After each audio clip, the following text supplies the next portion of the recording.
And Shinagogo, baby, what's good, guys? Yoku here, and I'm gonna let this play in the background because I'm doing my dailies, so I guess it's nightlies because it's nighttime. But I want to talk. Or last week I had a stream, and the stream was basically me going over tier lists and talking about the tier list and whatnot. And before I start dishing out my own tier list for the game, there was something that I really wanted to make clear when it came to how the game feels to me and where I feel like the tier lists are and aren't. So I guess I'll start with the negatives. They're not really negatives. I don't want to use that word, but maybe I'll start with some cons about tier lists, and then I'll go into the pros and where I think tier lists are going to benefit us. So right now, I think that tier lists are not amazing, but not bad, right? And the problem that I have with tier lists right now is that it's kind of a fad. You know, I come from the FGC or fighting games, so there's always tier lists, right? A new patch comes out, there's a negative day one tier list. A new game comes out, you know, there's a negative day one tier list. There's a beta that comes out, there's a negative 27-day tier list, whatever. There's always going to be tier lists. So I never really like, oh man, tier lists should never exist. No, nothing like that. But what I do think is that there should be a lot more time put into a tier list. And I think that time doesn't specifically have to come from playing the game. It can come from you learning about the game or understanding the game or anything like that. The problem with tier lists in particular, especially right now with Star Rail, is that everyone has these mixed opinions on characters that they either can't test themselves, they haven't tested themselves, they don't even know about it, they don't read the character fully, and then we get this misinformation, if you will. It's not misinformation about the character, it's misinformation about where the character would lie on a tier list, right? Like how this character applies, or rather how this character performs, I should say that. And then taking it a step forward, you also have to deal with the fact that in this particular game, characters don't perform on their own, right? Like I can take Zila, and then I can put Zila on a tier list and then talk about Zila by herself. Why? Because Zila is a character that literally performs by herself. Everyone else on the team helps Zila do what Zila wants to do. Jing Yuan is another character, very similar, right? Everyone else on the team helps that character do what they want to do. So if you want to get into the usual terms, you can use the selfish term. Jing Yuan is not selfish, but I'm going to use this just to explain my point here. Zila is a selfish character. She does nothing else for the team, right? She doesn't benefit the team. She doesn't have any bonuses for the team. Her ultimate does not boost the team's damage. Whenever she gets a kill, it does not boost the team's crit rate or anything like that. It's all for her, which is great. That's fine and dandy.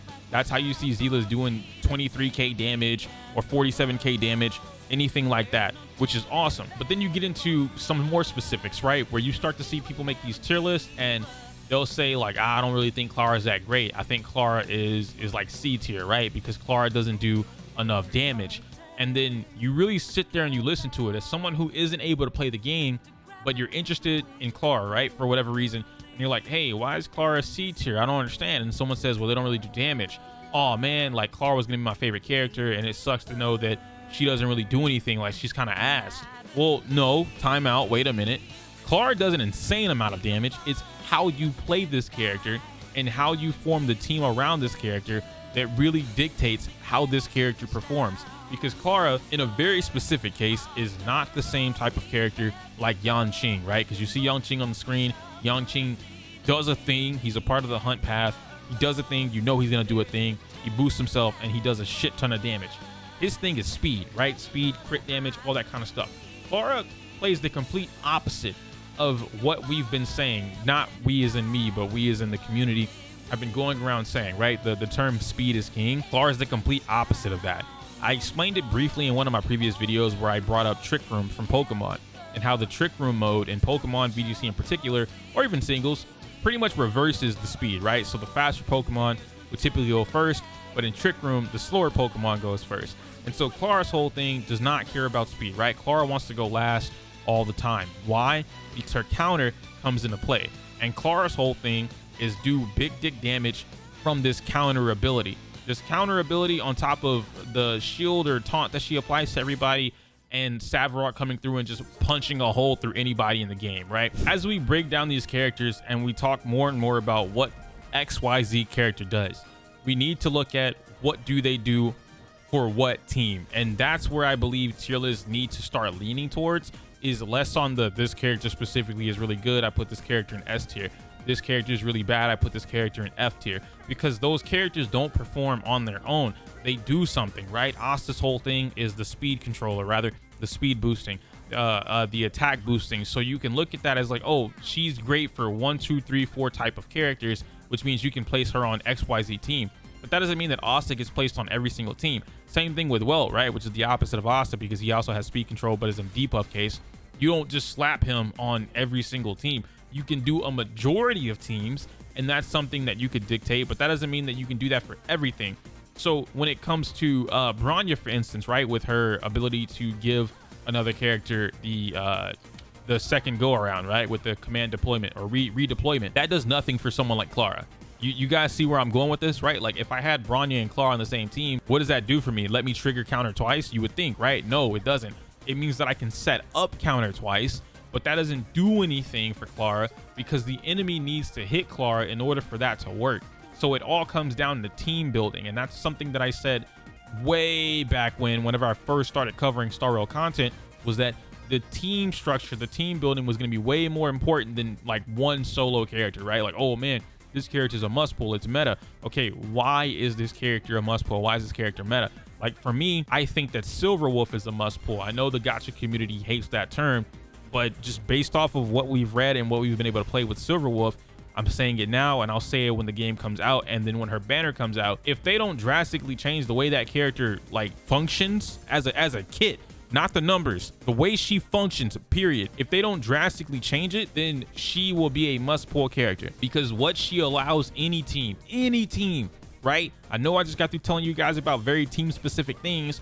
The reason why I think Bronya Silverwolf is a must-pull is because she allows any team to play their game the way that Silverwolf wants them to play it, and it's phenomenal. It's amazing. I absolutely love what they're able to do with that character. So I really hope they don't change it, but she will be a must-pull in my opinion. Someone like Yang Qing doesn't need to be on the same team as Zila, right? You can do it, but it's not something where like they both benefit each other. You know what I mean? They're gonna benefit themselves, and then the other two characters will possibly help benefit those two characters to deal more damage. But it'll get to a point where Yang Qing will probably still turn her buffs away from Zila, or Zila will be so strong on her own that Yang Qing just kind of feels like pickup or dead weight, and you might be able to replace Yang Qing with someone that like maybe gives you more shields or more debuffs or more buffs, whatever the case may be. So those are kind of my cons about tier lists right now, and I know that was long-winded, but those are that. The pros to making tier lists now is that we really do get a sense of where everyone's thought process is when it comes to the game, and how we can meld this as a community. I know that I'm not like this spearhead or like, you know, front head or whatever for the community of Star Rail or anything like that, but I really do think that the game allows cognitive thinking or critical thinking with a lot of things. The way that you can beat any one instance or dungeon or whatever we're gonna call them, there's a multitude of ways to do it. There's not one static way to do it, right? Like you don't only beat it, oh, you need Zila to beat this. Like, no, you can beat this with a multitude of things. You've seen people do it with the free-to-play characters. You've seen people do it with the premium characters. You've seen people do it with makeshift teams, whatever the case may be. Next thing you know, people are going to start running mono type teams. I don't agree with it, but you know, you might see it. So as a whole, with tier lists coming out right now, it allows you to get a gauge or a sense of what type of team you want to build. But I guess that would also go into a con, right? Most people making these tier lists are not giving you the actual, like, this is for this team. This character functions in a team like this, or they want to play the game like this. It doesn't really tell you anything when it comes to that. And maybe that might be something that I do or try and focus on with my tier list, is what these characters function best in team-wise. But then it just gets to a point where it's a lot of information.